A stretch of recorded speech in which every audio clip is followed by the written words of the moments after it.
నూతనంగా ఎన్నికైన కార్యవర్గ సభ్యులుగా ప్రమాణ స్వీకారం చేస్తున్న ప్రతి ఒక్కరికి నా హృదయపూర్వక శుభాకాంక్షలు. అలాగే ఇక్కడికి విచ్చేసిన ఆర్యవైశ్య సంఘ పెద్దలందరికీ చాలా సంతోషంగా ఉంది. ఎందుకంటే చాలా మొత్తంగా ఎక్కువ సంఘ పెద్దలందరూ ఇక్కడనే ఉన్నారు. మీ యొక్క అందరి ఆశీర్వాదాలు నా మీద ఉండాలని మనస్ఫూర్తిగా కోరుకుంటున్నాను.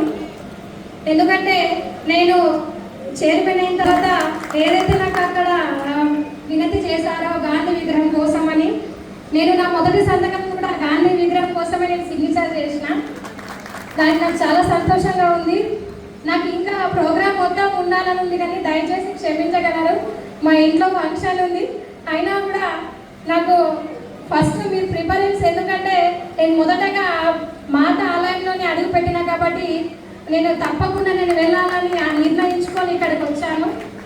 నాకు దీని తర్వాత కూడా మన ఆర్యవైశ్య సంఘ రాష్ట్ర చైర్మన్ అయినటువంటి కల్వ సుజాత అక్క కూడా చాలా నాకు ఒక తన బిడ్డలాగా నాకు ఎప్పుడు ఏదైనా సమస్య వస్తే అదేదే పడకమ్మా నువ్వు ఆదిశక్తిలా ఉండు అని నాకు వెన్నుండి నాకు నడిపిస్తుంది అక్క. ఈ వేదిక ద్వారా అక్క కూడా చాలా థ్యాంక్ యూ అని తెలియజేస్తున్నాను.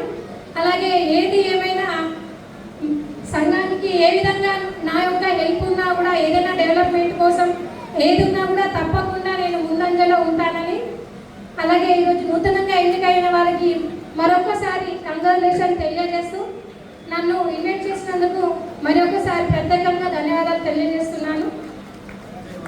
జై వాసవి మాత.